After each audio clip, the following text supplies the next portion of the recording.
This is Jamie Dyer welcoming you to another edition of the Quo-Cast. And I'm joined by Andrew, who has been on the podcast before some time ago. Thank you so much for joining in again. How have you been? Yeah, doing well, thanks, Jamie. How are you? I'm not too bad, thanks. I am bowled over by this new discovery that has happened, and I've already talked about it on the podcast. The previous episode that came out, I gave my thoughts on it. Status Quo on the Midnight Special in 1974. This brand new clip that is surfaced via the official Midnight Special account. I can't believe that they did it, because for the US, Quo are essentially just Matchstick Men. Mm. Yeah, it's quite the contrast between Matchstick Men and Big Fat Mama. Exactly. I did see a couple of comments that were like, that's wildly different from Matchstick Men. It's like, well, that's literally only about 5 years, which isn't really that difficult to think. Because if you think about a band like the Beatles, that had like a 7-year period, completely different going out than they were going in. Yeah, I guess it's that back then, they're churning out records, albums once, one a year, two a year, whereas these days it's much more spread out. So 5 years, although it's only 5 years, it's a long length of time for that time for the progression to happen. Yeah, definitely. And I think what we see in this clip is a kind of, it's a transition, isn't it? This is before the live album. This is before Rockin' All Over the World. This is before the really big commercial success that Quo would achieve in the mid to late 70s. What were your thoughts on it when you watched it? I think it was interesting to see that it was Big Fat Mama. I saw someone commented, and it was an astute comment, that Hello obviously is the album before this clip. The Quo album, I think, comes out a month later. So you'd be expecting, I guess, either Caroline or Roll Over Lay Down from Hello. We probably all love 4,500 times, but that's not going to happen. Or something from the Quo album. If it's going to be an album track, then Backwater. Otherwise, Break the Rules. So it's interesting that it's from Pile Driver, and rather than, I guess, Paper Plane as a single, or Don't Waste My Time, which is that So Familiar Quo groove and Francis on vocals, that they've gone for Big Fat Mama, which it's an outstanding track. We all love it. It wouldn't have been the obvious one when you hear there's a clip on the Midnight Special. I don't think they picked it. I think that was an American producer who sat through 3 or 4 of their songs and went, that one with all the different changes in it, that makes it interesting. And you can tell, I mean, we'll talk about Rick's vocals in a minute, because they are sort of a point, but they would have done rehearsals beforehand, because the camera work and the cuts between everything is flawless. Absolutely flawless. If you told me that this was a promo video rather than a TV appearance, I probably would have believed you. It's just seamless, the cuts and the different variety from behind the kit and straight on to Alan and focusing on the fretboards and stuff. I mean, they must have had at least 2 cameras. Yeah, I'd imagine so. It was, as you say, it's so well done. Extremely.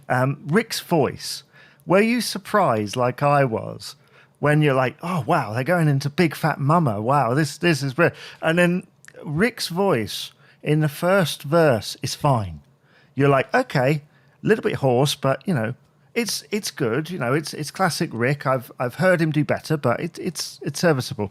Once he gets to that second bit, you're like, something isn't quite right. And I wonder if it's, I mean, on Francis has been saying recently on the Tunes and Chat tour about how, and in the songbook, about the kind of, he does that sort of fist up and go, rock. And you sort of think of that time as Rick's developing as a songwriter and still doing some of the more ballady tunes, things like Lonely Man or whatever, but also developing the kind of rock persona. I wondered if he's just trying so hard for the American audience that then the voice is strained. Um, Otherwise, it's what is it? After if they've done a few rehearsals, is it just is the voice just got a bit hoarse, um, or just what's happening there? Because it is strained. Still a great performance, but a lot of people have commented of it's not Rick at his absolute peak, which vocal wise he gets to. But in terms of playing, he knocks it out of the park. Mm. Oh, absolutely. Just the raw power. If you wanted to take that sort of what Quo in their hardcore variety is like, that's the sort of you want to show that footage. Someone commented, I think, on one of the articles I read around sort of 2:50, and when they come back in after the sort of newly tuneful bit, when they just come back in and it's all pumping and firing. It's just like, yes, there we go. And if Rick's vocal had been up to strength, I think that would have been extremely powerful. I mean, musically, it was powerful anyway, because coming into that boogie section, I mean, there's no other band that really does it quite like that. Mm. Yeah, it's just, I haven't got much else to add. It is just the power of the boogie, that sort of section. It's just on fire.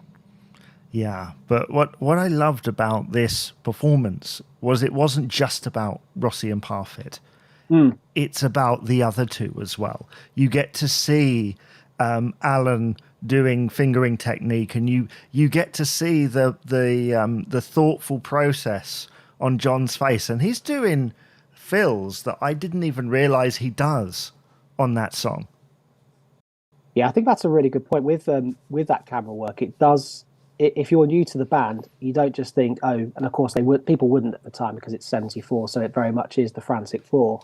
But sort of X amount of years on, we, like it or not, people do think of Quo in terms of Rossi and Parfit. And then I think the Frantic Four reunion of 2013 and 14 helped redress the balance on them as a four. I remember seeing them in 2013, and that's when you really didn't know where to look because it was all four as a whole band. And I think the Big Fat Mama clip is exactly that. So the fretboard work of Alan, which the camera focuses on, is really pleasing, but it doesn't just pan to Francis or Rick. It's great to see what Alan's doing on the bass there, and as you say, the fills that John Coughlin's doing. I'm no drummer, but you know a fill when you hear it, you think that is some good work there, and he's really going for it. Oh, definitely, and I think that's the difference that you and I and other fans are used to seeing them on British TV shows where in those days they mimed. And that is, I think, the difference. That's why you're getting so much energy. Because if you think about it, whenever they performed on Top of the Pops, they weren't going to give it that much, completely full on. Because what you got was the live show experience, but with actual TV lighting. Yeah. Yeah, and you can tell from the end that the crowd reaction. It seems like there's a live studio audience, and they've absolutely just gone nuts for it, as you'd imagine, because it is just 100% unfiltered. It's not that kind of.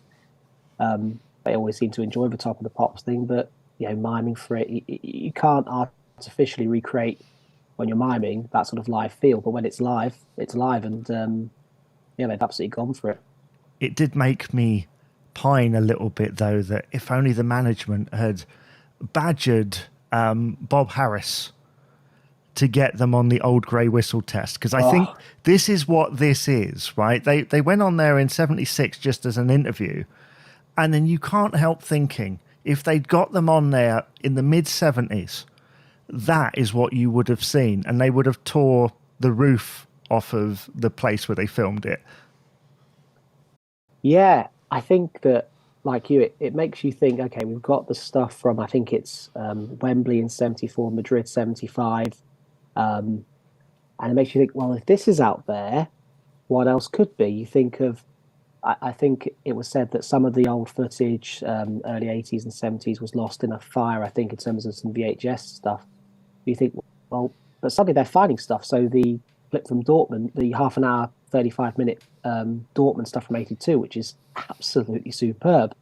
So it kind of just gets me thinking a bit of, what else is out there? Find it, especially with the improvements people are able to make on footage. It's fantastic.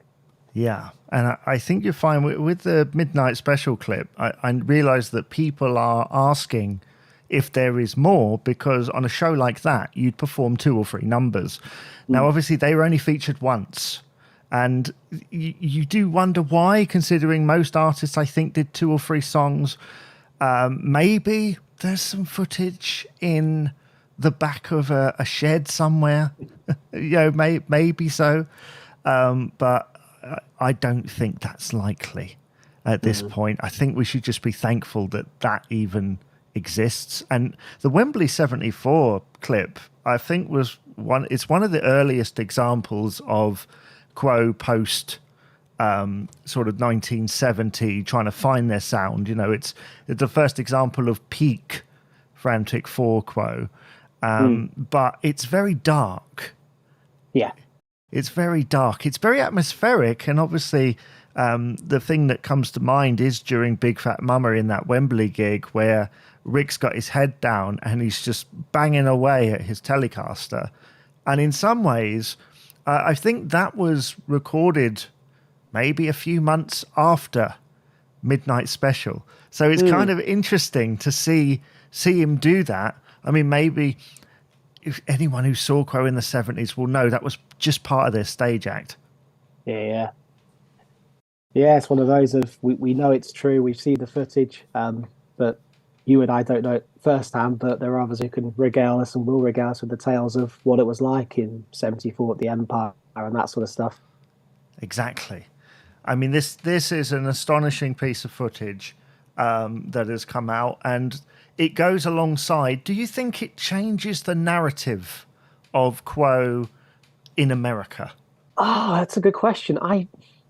It always seems for me there's 2 prongs to the American narrative. There's the one of, they've been successful in the UK and the kind of don't want to have to go back to the sort of going back right to the drawing board to build yourself up in America and the work that needs, and have to get the American management, but they don't get the American management. But also it seems like they had some rotten luck. If I remember correctly, they might have been on the bill with Fleetwood Mac when it was the fake Fleetwood Mac who were headlining and all the shenanigans around that. Francis tells the story, I think, about they're on the bill with Aerosmith and got on really well with Aerosmith, the band, but the management hated the reaction Quo were getting, and so put them down the bill rather than up the bill. So it always, with America, seems and that just seems to be the narrative there of, okay, they've gone down a storm like it sounds like they did on these gigs when they're on the bill, but it just never quite worked out. So for me, it kind of reiterates the second part of the narrative of you were going down a storm, but it just didn't quite happen. And it would have changed their music, and not necessarily for the better. I think that's probably the positive spin on it, that you wouldn't have had the great albums afterwards. They would have been pandering even more to that American market. I mean, obviously Rocking All Over the World and the following one are very America focused in their sound, but I always found with those, they're always about 2 or 3 years out of date with the trends. I think it's a point. I know you had Greg Harper on, and I think it's in his book in Quo in the 80s. He makes that point of actually, well, they got after the trends. They seem just a little bit out, and I think that's true of the Rock All Over the World album and the Heat album. But I guess it's interesting because that's when we tend to think of Quo trying to hit the Americas, or some of the stuff on Army or Ain't Complaining or Perfect Remedy. But then that's when you think, but it was Big Fat Mama they played. So did the Americans actually want the more harder edge rather than the kind of more sophisticated production? I don't know. And that for me is an interesting kind of thought experiment of, we all thought it was going down one way, but maybe it could have gone the other. You just wouldn't have imagined them playing Big Fat Mama on national television in America. Exactly. That seems like a really odd choice, but if you're going to make a statement, I mean, growing up, I used to think all Quo need to do is go on BBC One at 7 o'clock and bang out 4,500 times, and everyone in the world will be a Quo fan. And it turns out that they did it in America. pretty much, you know, with one of the harder songs and live. But yeah, that it does change the narrative, as you suggest. And other bands, I mean, I was reading bits in the biographies earlier in research for this, and they said they pulled out because other bands were going hard on it, and they realized, well, we need to just cut our losses and, you know, stick to playing the big gigs in the UK and around Europe. Yeah, I think, and I can understand that. Of actually, if you've made it, you know, in Europe as they did, then to have to then go back to the drawing board and back to basics, that can just seem a bit dispiriting. And then when you have to change your style, I was watching an interview about a year ago, I think, of Lemmy, and he was talking about to an American audience about Slade and how actually, you know, they changed a lot for trying to reach the American audience. Never quite happened. That said, some of Slade's more Americanized stuff like Ooh La La in LA, which is just a funny song, but also just an absolute banger of a tune. I love that sort of stuff, but you can see it's a far cry from what got them to the top in the UK. So it's difficult with the moves you need to make, the timing, the management, how much you're prepared to put into it. That's tricky. It's been great to talk to you about this. I mean, it's available to watch on the Midnight Special YouTube channel. Go and watch it, because if they get enough views, they might just think, well, we'll see if we've got some film in the shed, you know, of them. Because, you know, we haven't told anybody for 50 years, but, you know, we actually got them to play 20 minutes of 4,500 times, and we just can't be bothered to edit it. You know, you never know. You never know with this stuff, because it's basically been a poster on everybody's wall for the past 49 years, and sleeves in singles. So to actually see the video and see what it actually was, and in such great quality, is refreshing. Thank you so much, Andrew, for joining me. Pleasure. No, thank you, Jamie. And I like your thinking about getting the views and see what happens.